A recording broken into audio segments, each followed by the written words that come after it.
The videos that we've seen come out of Hurricanes Helene and Milton over the last month, the stories that we've heard from the survivors, have been truly horrific. Okay.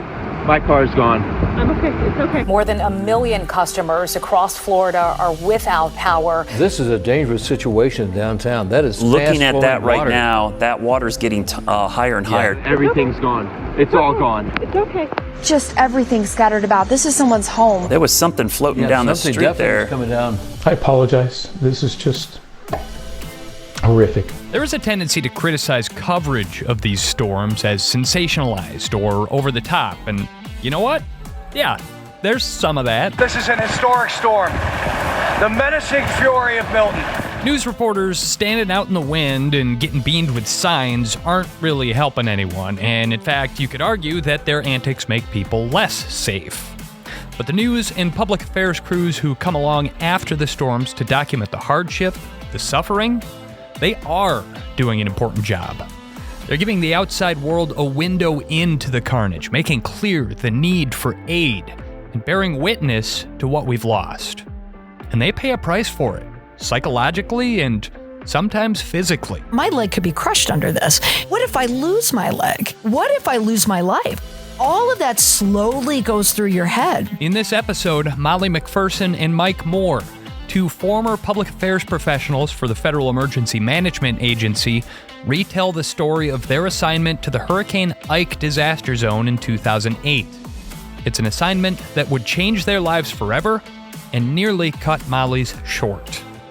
I'm Dusty Weiss from PodCamp Media. This is Lead Balloon, a podcast about important stories from the worlds of PR, marketing, and branding, told by the well-meaning communications professionals who lived them. Thank you for tuning in. Give us a follow on your favorite podcast platform if you haven't already. This is a remastered version of an old episode that came out 3 years ago. Not only is it timely after the terrible storms that ripped through the Southeast this fall, but our guest, Molly McPherson, is a newly rising star in the field of public relations at the moment. If you're on Instagram or TikTok, you've probably seen her short-form videos about trending PR stories and how, in a lot of cases, they could be better handled. She's the founder of a crisis comms consultancy based out of the Northeast, host of the PR Breakdown podcast, and a regular guest speaker at industry conferences. But before all that, in 2007, she was a former TV news professional who went to work in public affairs for FEMA, bringing a fresh set of ideas to an agency that badly needed an image makeover after a very public bungling of the 2005 Hurricane Katrina disaster in New Orleans. The environment at FEMA was bruised. Right? Like just in the years after Katrina, I think people were in shock because inside, when you work for an organization, an agency like FEMA, particularly an agency like FEMA, as a public affairs officer for many of the workers there, we get front-facing validation of our work. We're out in the field. We are handing out money to people to get them back on their feet. We are there after wildfire, after a storm, after a hurricane, and we're helping people. And people will say to us, thank God for FEMA. Thank God that you're here. A lot of other agencies don't get that type of feedback. But then you add Katrina to the mix, that reputation disaster within a disaster that happened there.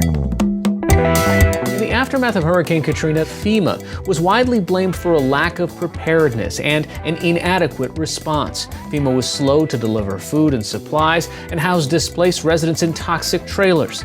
They felt the scorn, not only from just the public, but also the press, certainly inside the Beltway. To put it simply, we were a joke of an agency, and literally a joke. I mean, we were a Saturday Night Live skit. So when I came into that agency, it was bruised. Okay. But also there wasn't a feeling as if they were taking the blame for everything, because in truth, Dusty, even though FEMA and the heck of a job brownie idea never left them, right? We took all the heat from it, but there were so many mistakes to go around. We were just the agency that was in the spotlight. So when Molly started her job at FEMA, she was eager to help the agency turn the tide of bad press and bring light to the important work that helps thousands of Americans each year. Instead, within a couple of weeks of her onboarding, She had to watch as FEMA's floundering leadership committed yet another unforced error when they called a press conference to discuss wildfires in California. It's probably the worst moment in my career that I was a part of, yet it was so pivotal for me. So for the people who don't remember, back in 2007, the FEMA administrator at the time, he was Harvey Johnson. He was a former Coast Guard admiral. He was the administrator, and we were managing the California wildfires. I just started. So I was getting acclimated to what FEMA was, but I certainly knew about ethics in reporting and ethics in public affairs and public relations. They wanted to get information out about the wildfires.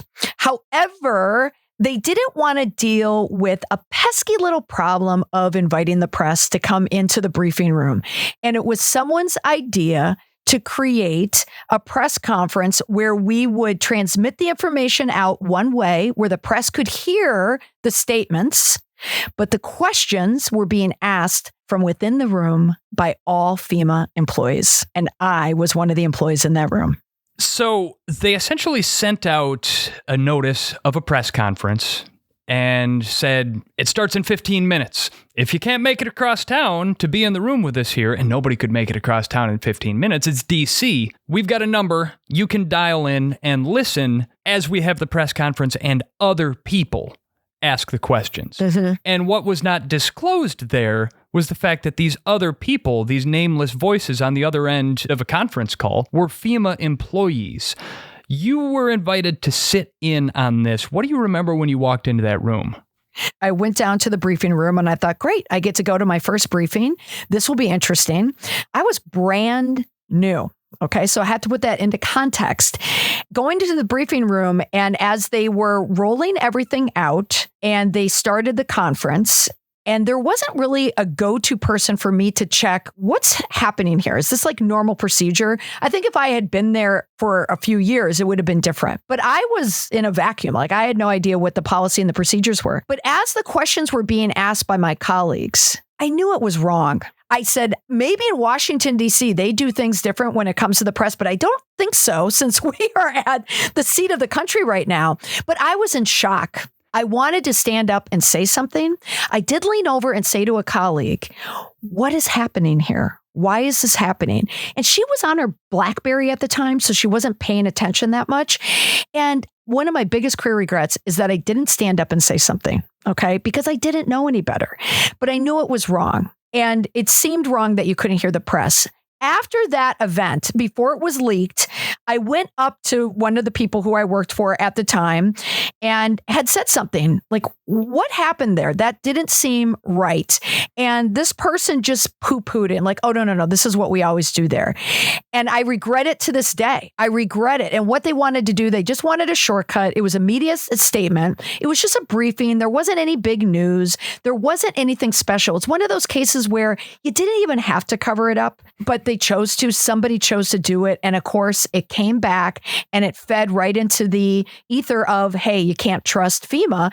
And it got leaked from the inside. And it was in the Washington Post the next day. Washington Post runs the story, and it includes a picture with everybody sitting around in that briefing room, including you. Fortunately for you, you were the only person who was so new that nobody knew what your name was, and you weren't in the caption. I am not Googleable on that article at all, which is fabulous, right? And someone, actually a very high up military official, said to me, I don't know what you were able to pull there, but you didn't even get your name in there. I'm like, pull? It's because I knew that the leaker, they took a photo and they didn't know who I was because I literally had just started and they didn't put the name there. So that's why I can know the timeline of who leaked it and when. And I know where it came from and who did it. And now, of course, they know I am. Who leaked it. Oh, yeah. I have a very strong suspicion someone let me know because I just found it utterly fascinating that this photo came out and that it was inside. And it was someone thinking like me, like, this is wrong. We shouldn't do it. And they deserved what they got. And what they got, among other things, was flayed in the press and skewered on Saturday Night Live by none other than the inimitable Amy Poehler. And here are tonight's top stories. Pat Philbin, the man who staged a fake FEMA news conference on the California wildfires last week, has lost his promotion because of the event. Which begs the question, What does it take to actually get fired from FEMA? And though Molly discussed her concerns about the incident with management, it was clear that she would be facing a good deal of institutional inertia anytime she tried to rock the boat. Still, what the agency obviously needed was some unconventional thinking, and an approach to public relations that was still 5 years ahead of its time. Truly, I couldn't get any good press. Reporters were laughing at me on the phone. They were like, you've got to be kidding. We're never going to, don't even try. That makes a job, when you're a PIO, it makes it pretty difficult to do your job if you know you can't get press. Yet the people I was talking to on the phone that were helping in individual assistance, they kept telling me how great we were. So I just connected the dots and I said, we have to get these people out into the public. Well, how do we do it? There weren't a lot of people who were following social media. I mean, I was at the age, I was Gen Xer, so I was familiar with the technology, but not a lot of other people were. I was familiar with social media and how it was going to be used. And that's when I took the idea and I brought it to the person, Marty Bahamonde, who was the one who testified about Katrina. So he was in the spotlight and he was our truth teller. I gave him the idea and he's the one who I credit with giving me the go ahead to be able to go into the field, become a backpack journalist before the term even existed, and to go out and tell our story. And that's what I did. I've got to say, I was just starting my career in news right around then, 2007, 2008. And I encountered a lot of permissiveness from some of the editors and assignment people that I worked for as well. And a lot of it just had to do with the fact that I was in my 20s and they're like, oh yeah, you know about this stuff. Yeah, sure. You want to put a video up on the website? I'm sure you know how to do that. Just go ahead and do it. I was almost blown away by how easy it was for me to pitch these crazy ideas. And they're like, oh yeah, you're a millennial. Absolutely. Have at it. Is that why they gave you the green light? Yeah, just like nowadays, when all these digital specialists are giving all the work of you do social, you do video, because the Gen Xers, the baby boomers, they don't necessarily know how to do it and they don't want to do it. So you're absolutely right. It was a golden hour in my career where I was young enough, and I certainly wasn't in my 20s, let me tell you that. I was older than that. I was a Gen Xer. But I was really the only one in that whole kind of news division and media division that was in a position that knew it, that could use it, and that could go out and do something about it. And I'm proud of myself that I had the courage to do it, but I knew that something was there. And the fact that I tried it and I went out, I just waited for the next disaster to happen. I prayed that it wasn't a winter storm somewhere because it was February. It turned out to be tornadoes in Tennessee. And I took my backpack, got on a plane and went there and just took my camera out and started filming the people who were impacted by these storms. So I found the FEMA stakeholder, and not just the neutral FEMA stakeholder. I found the stakeholder who loved FEMA. So the quotes. There was 5 people that lived here, so they got out to their car and they looked back and their trailer was gone. The storm literally just picked up the house and dumped it. When they're laying down underneath there bawling, and you're taking chainsaws and trying to cut them out. And I started crying and screaming to my son, my house is going, my house is going. It replaced a life. She always can replace everything else. People were so willing to tell the story about how we were helping them because I'm telling them in the middle of their house that's been destroyed. I'm filming them while there is a tree through their trailer. I'm filming them when they just get handed cash to be able to buy food. And they allowed me to film them and bring it back to headquarters. I worked with the AV team there. We packaged all of the film together. And I said, what can we do with it? And so my first idea was to do vignettes to put on the air. But those vignettes really turned into social media videos. Oh, that's incredible. And again, so far ahead of its time. What was the reaction that you got to these vignettes when they hit the web, both from headquarters, but also from the public at large? The first thing I had to do was present it. I had to get buy-in from all of the regions. So I had all the communicators in a room. Everyone was packed, and I had to give the presentation. Well, this is what I want to do. This is like my mini documentary. And I was showing the videos and I was telling them my vision of how we would roll this out. And I was telling them the problems and the feedback that I was getting from the press and what reporters were telling me. And then I would show them a video of what one of our stakeholders was saying. And I merged the two together. So I said, what we do here now is we just bypass the press. We're public information officers. It's our duty to put out this information, certainly. But we don't need to wait on the press to pick up our side of the story. story and worry about the bias from that story. We're still going to do that business. But in the meantime, we're going to go to our website and we're going to start uploading these videos. And then we're going to turn it to social media. This was a time of Facebook when it was starting to expand and Twitter was just there. I said, we need to be the first agency that jumps on the social media piece. And the buy-in, I mean, it was so quick. It was unanimous yes around the room. Go. I couldn't get out of the room fast enough to start working for what they wanted to do. And it just went from there. Molly McPherson had the leadership buy-in. She had a new media channel and carte blanche to tell the agency's stories from the field where they were happening. What she didn't have yet was a full appreciation of just how dangerous the field could be. Until that reality hit her, well, like a truck. I was filming live as the van went over me and stopped on me. So coming up after the break, the story of Molly's near-death encounter in the wake of Hurricane Ike, and her colleague Mike's story of how the perils of the field followed him home. To keep your cool in the bright face of death is, I don't really know how to describe it to you. That's in a minute here on Lead Balloon.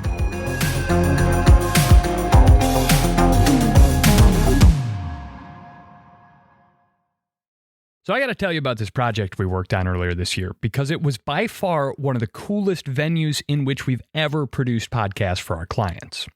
Our clients at AEM, one of the biggest trade associations in the world, brought us out to record a dozen interviews on the National Mall in Washington, D.C. And I'm not talking about a little hand mic or a booth. No. We were up on a giant rock star stage in front of the Capitol looking out at the Washington Monument, talking about policy issues that matter to their members. And it moved the needle on those issues because that's what good storytelling does.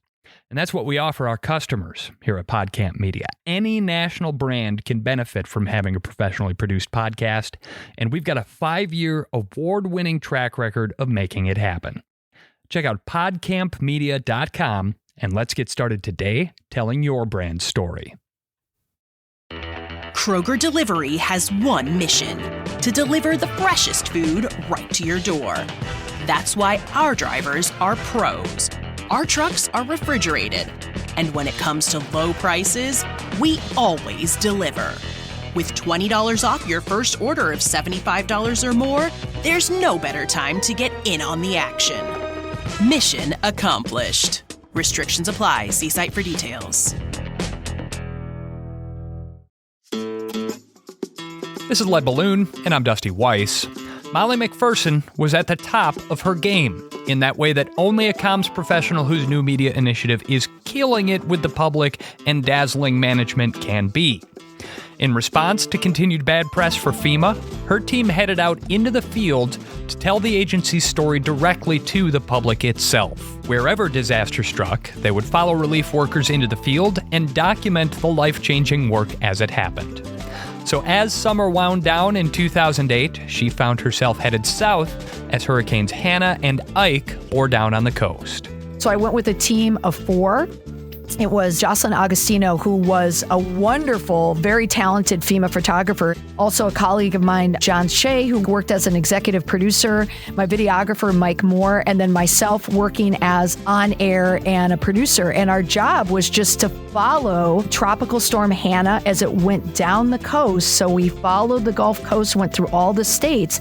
And then eventually, Tropical Storm Hannah became Hurricane Hannah, and then Hurricane Ike came right after that. And so it was a Gulf storm event, and we just followed it along, telling the stories of what FEMA was doing at the JIC, at the Joint Information Center, what we were doing with our partners, like with Walmart and all the other private sector partners that we had. And it was just this awesome project that was so well received. DHS, Department of Homeland Security, they were getting all the feeds. Everything was broadcast directly back through the satellite, back to headquarters. And it was just a wonderful program, and I was so happy to be a part of it. When I look back at what Molly and I did together, it was just great. It was a fun time, and she was a great partner to have. She had a skill set that I didn't have, and I had a skill set that she didn't have, so together we made a formidable team. Mike Moore was one member of Molly's team and filled the role of photojournalist. When we talked, he was working in a clock shop in Florida, and we're going to get to that in a bit, but you will hear the noise of chiming clocks in the background here. You see, Mike is a bit of a polymath. Prior to meeting Molly, he worked as a psychiatrist, a photojournalist, firefighter, bike shop owner, public affairs rep for the Coast Guard Auxiliary, and in the wake of Hurricane Katrina, he was doing field work for FEMA when he decided to interview for a public affairs role with the agency. You know, I was working in a trailer park where they parked the trailers so close that it was one person wide. You had to slide down sideways down these trailers to get to the front door. And we were the forgotten people that did the work behind the scenes that kept the machinery in the front where everybody got to see on CNN that Anderson Cooper got to report on. And so I said, well, you know, these people are giving up a lot to keep the machine running, so I want to tell their story. And she said, you want to tell FEMA's story? I said, yeah. She goes, you're hired. So Mike signed on with Molly's team, and before too long, they both found themselves headed into the teeth of Hurricane Ike. We were driving in from the east, and we were the only car heading on I-10 in the west direction. But the east direction was bumper to bumper as far as the eye could see in every direction. And I remember feeling this eerie sense of foreboding when the electronic signs were flashing, bad hurricane approaching, if you can see this sign, turn around. Oh my God. Kind of thing. So we go into town, we hunker down in the Crown Plaza. That was Sunday night. Ike hit Sunday night, and I was awakened from a NyQuil coma because I caught a cold along the way somewhere, and I knew it was going to be a hard day the next day. So I actually was awakened by the hotel shaking at 3 o'clock in the morning from Category 4 winds at 70 foot up in the air. And I looked out my window, and it was apocalyptic. It was absolutely apocalyptic. As the winds died down, FEMA headquarters sent Mike, Molly, and the team east about 100 miles to Orange, Texas, a more rural area that suffered from extreme flooding as a result of the storm. There, they braved long, hot days and soggy, stifling nights, battled leeches, and slogged through floodwaters contaminated with sewage, all just to document FEMA's aid efforts. They billeted us in a high school that had no power. It was about 90 degrees. There was about 100 sweaty, tired search and rescue first responders in this gymnasium that they put all these cots out on. There was about a half an inch to an inch of water on the floor where the hurricane had blown water all the way through the school, through every nook and cranny in the school. Wow. And that honestly was the longest night of my life. I didn't sleep at all. And when I got up in the morning, you could see there was an outline, a dark outline of sweat-stained cot because it was so miserable in that place. If you've never worked as a communicator in the aftermath of a disaster, and let's face it, most of us haven't, you might not appreciate just how self-sufficient you have to be to do your job.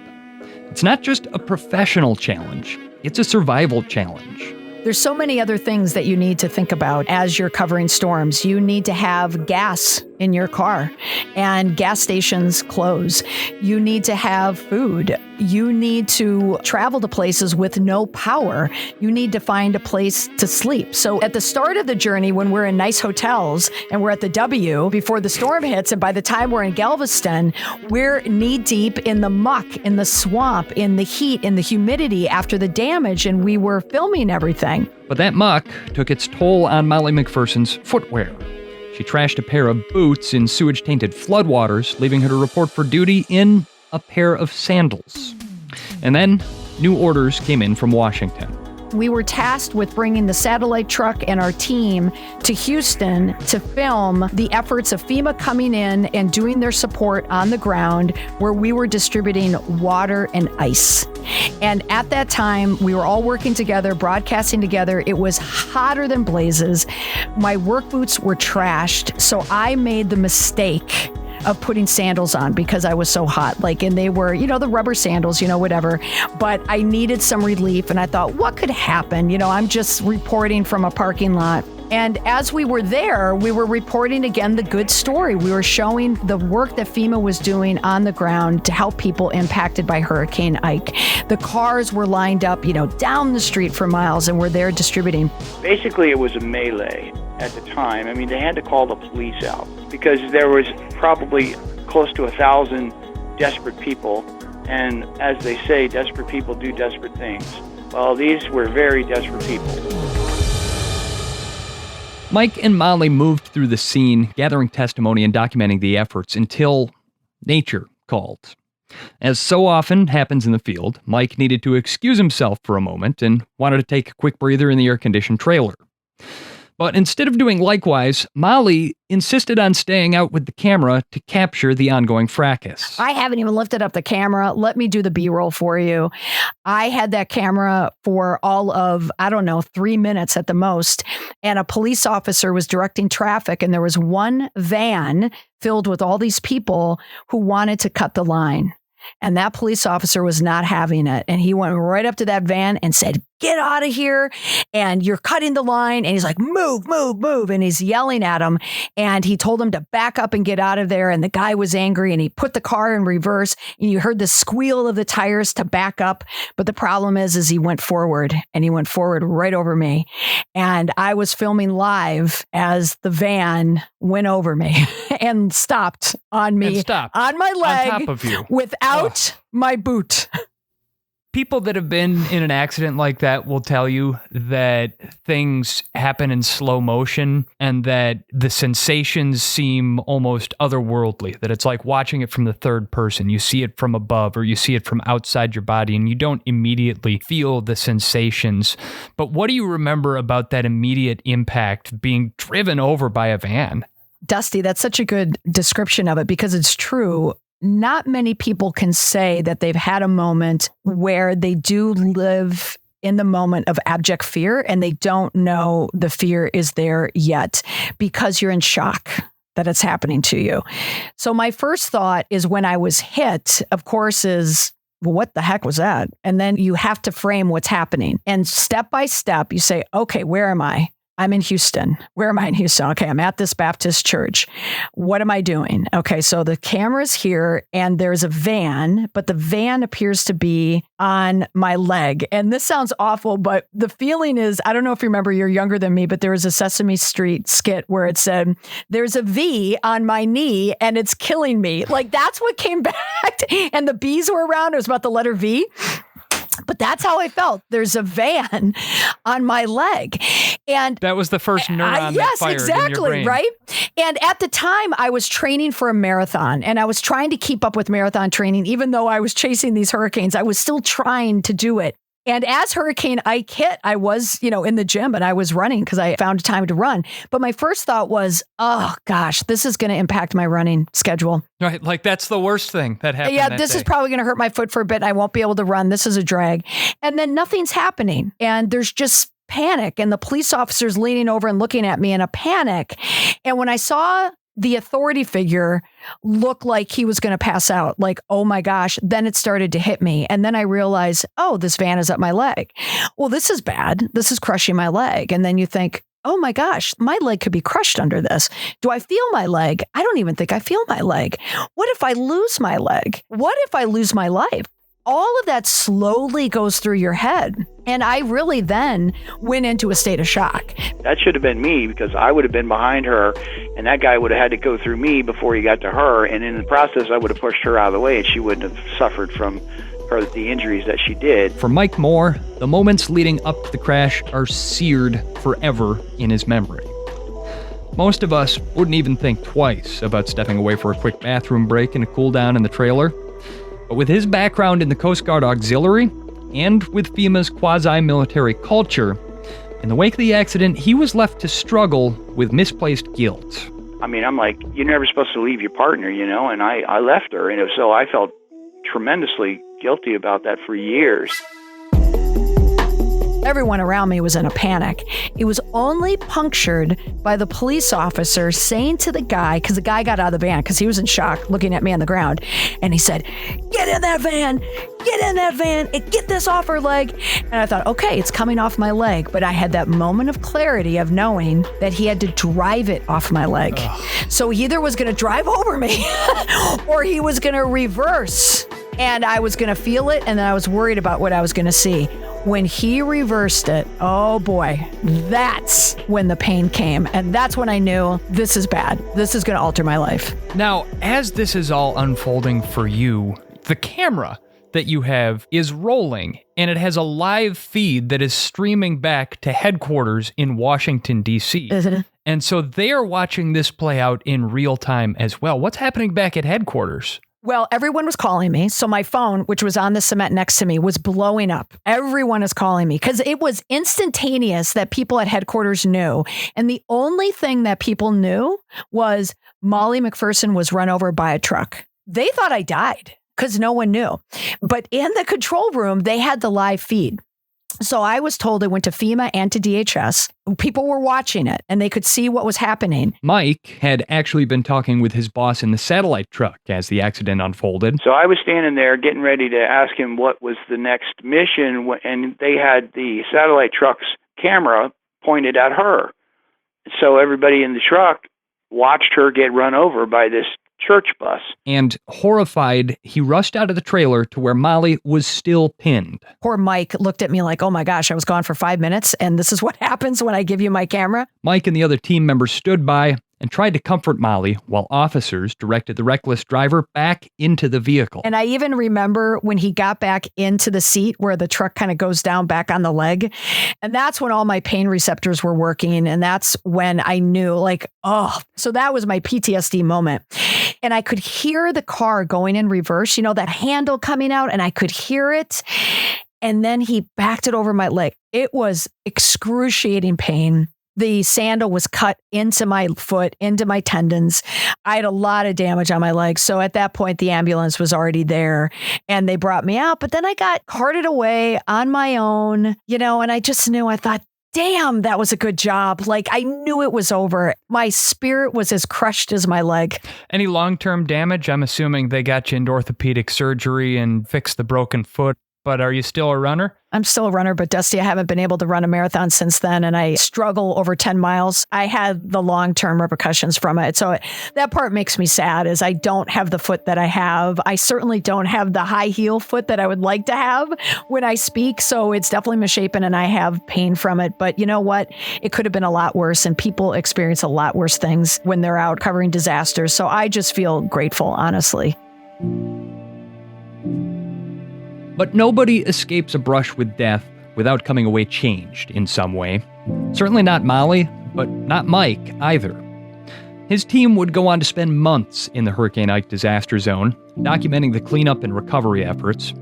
But he says that without Molly's strategic communications mindset, their efforts didn't seem to have the same impact. And so we would spend quite a bit of time brainstorming on how we could make our product better and reach out to more and touch the lives of more people. And that's where Molly really shined, because that's what she really does best. So, we missed her as a team member, and I missed her as a partner, and we missed her a lot because she really did bring a lot to the table. And so when she left us, it left a void that we had a hard time trying to fill. I don't think I ever got another partner, actually. You said you kept doing the job for a while after that until you got hurt yourself too, right? What happened to you? Well, I got hurt, but it wasn't really a physical hurt. I had been out in the Houston area, in Galveston, Boulevard Peninsula, for about 6 to 7 months. And as a photographer, our job is to look, focus, and take a picture. So we couldn't even avert our eyes. I couldn't stand to look at the death and destruction another day. And I called my lead and I said, listen, I just can't do this anymore. I can't do it. It's starting to get to me now. It's been 7 months and they still have the same pile of debris right here next to the road that they haven't cleaned up in 7 months. I have to walk or drive by it. I can't do it anymore. My lead said, well, give me 2 more weeks. Can you give me 2 more weeks? And I'm like, I just don't know. And she goes, please, please, please. Okay, 2 more weeks. Well, then I hung up with her and I got a call from a person that was on my team, an older gentleman, and he had admitted himself to a hospital with chest pains. Oh. And it was just stress, it was just stress. It's a very stressful job. Well, it's hard to live like that for a couple of days, let alone months at a time. You talk about, it wasn't a real hurt. That sounds like a real hurt to me, man. Well, what happens is you don't really realize what's happening to you until after the fact. But I called my lead and I said, hey, look, I told you we're running us too hard and now we've got a casualty. And if you're not part of the solution, you're part of the problem. And I got a call back in about 5 minutes, and she said, okay, I'm pulling the plug, everybody's going home, which was a blessing because we just had been run to the edge of our ability to cope. I left, and I've suffered from PTSD from that and other experiences I had while I was on the road for many years. And it's getting better now. It's been, quite a while now, so it's getting better. But for several years, probably about 5 years after that, until about 2013, 14 or something like that, I was pretty bad. And FEMA really doesn't have they have some things in place to help people deal with that kind of stuff, but it's not like the VA where they've got an entire program set up. Even though you go through a lot of the same experiences, you're not necessarily included in that envelope. We're not sworn. Yeah. We're not sworn. And so we have no rights, and we do go through the same thing except being shot at. And even then, sometimes we get shot at by, citizens, but they try their best not to put us in harm's way. But it doesn't matter, we're in harm's way anyway, because when you're crunching through piles of debris, at any minute you could be a casualty, Mm-hmm. And most of us that were seasoned veterans had been to multiple just horrific disasters. I took pictures in New Orleans after Katrina, Rita, Ike was just cataclysmic. I've been to tornado storms in Alabama that literally wiped a half a mile wide swath of housing development to the dirt. Mm-hmm. And, things like that, and things that you can't unsee. So there's a lot of people, I think, that probably have the same kind of issues that I do. I'm now considered permanently disabled, and I picked part of that up while I was in the service. So there's no way they can deny that. It just happened, and it happened, and I have to live with it because I have no recourse. Yeah. There's nothing that covers me for anything that happened while I was in the service, unless it happened while I was on the job and I reported it, and they would usually just send you home, right? Not to a doctor. So if you say, I hurt myself, you're going home. And when you go home, you don't get paid. Again, in that clip with Mike, you hear the sound of antique clocks in the background. That's because in his journey after leaving FEMA and battling through his PTSD, Mike turned a new corner as a master clocksmith in Florida. But he says when he looks back at his time spent at the agency, even though there were experiences that caused him pain, he finds great value in the work that he did there. Well, it's a very difficult job, and to keep your cool in the bright face of death is, I don't really know how to describe it to you. I mean, I feel like I'm in an analyst's office or something, and I'm talking to a fellow practitioner, but like some of the things that I've seen are so horrible that it's hard to relate to people how bad something is. And then, so I have more than 200 pictures in the National Archives of the United States that are going to be there for perpetuity. And I'm proud to be one person that was able to do that. I think that there's immense value in what you did. I had somebody ask me once back when I was a news reporter, there had been a bad tornado in central Wisconsin, and we were shooting photography after it, and we saw some stuff that'll stick with us forever. And I had somebody say to me that day, what are you guys doing out here? You guys are just ambulance chasing. And, I didn't really know what to say at the time, but I thought about it for weeks and weeks afterwards, and I eventually arrived at a conclusion that no, we're not ambulance chasing out here. We're out here to bear witness. Right. These are people whose lives and possessions are gone forever, and if I can validate that they once existed just by being here and by bearing witness to this terrible thing that happened, maybe that makes the impact that they had in their lives just last a little bit longer for my having been there to help tell that story to other people. Yeah. My swan song will be creating time machines that will outlive me and people can enjoy hopefully for generations to come. And again, it just falls back to the same thing. What am I going to do to leave a mark that I was here? Well, I'm going to leave people with custom-built clocks and commissioned clocks that will stand to the test of time. Well, no pun intended. It's provided a wonderful musical background track to our discussion here, certainly, but it also doesn't surprise me to hear that a Renaissance man such as yourself has found yet another creative way to express himself. You know how many people have called me that? A Renaissance man? I get called that all the time. And you know what? Until about a year ago, I never really understood what they were talking about. Like, okay, Renaissance man, so you think I'm from the Middle Ages or something? And I'm like, you know what? I'm going to look this up so I know exactly what they're talking about. And now that I know what they're talking about, I'm like, you know, you only go around once, and you better make the best of it, right? So why not go for it? And I did. While Mike turned his life after FEMA in a completely different direction, as she recovered from her injuries, Molly McPherson was also pondering what was next. Thankfully, FEMA kept me on and still working with FEMA. And at that time, I could be a reservist. It was another military move that brought us up back to New England. So I was working at a reservist doing, media, and I was working in the news section for them with their news program. But that's when I decided I needed to make a change in my career. Just the marital issues at the time, I couldn't, go back to FEMA at headquarters. So unfortunately, I had to step away from FEMA because as my spouse at the time was leaving the military, needed a job. He ended up going to FEMA, and I was just looking for my purpose. But I knew it was the same thing. It was taking this knowledge that I knew about media relations, about public relations, about crisis management, and how to manage a crisis in the digital age. But what I tell clients or people who I teach, or even on my podcast, if you work for an organization, your next crisis is going to be a digital crisis. It's either going to start there or it will combust there.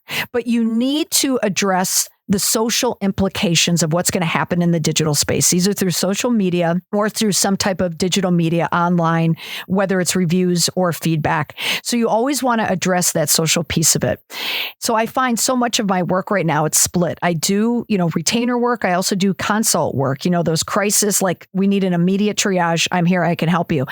But I've also created an online program to teach a lot of these communicators and leaders how to manage these crises that come up. Because what I'm finding, and you alluded to this earlier when we talked about our ages, so many organizations right now are hiring digital specialists and communication specialists to do all the pretty things online and make videos and do social media, but they don't understand necessarily public relations. They don't have a training in crisis management. So there's a gap there, a huge one, and a very risky one. So I have found that training these specialists on how to manage a crisis and how to do it on digital, that's how you can redeem yourself if a crisis happens. And that's how you can build the trust of your stakeholders by building this goodwill online. So that's been a nice little sweet spot in my business now, is doing those three parts together.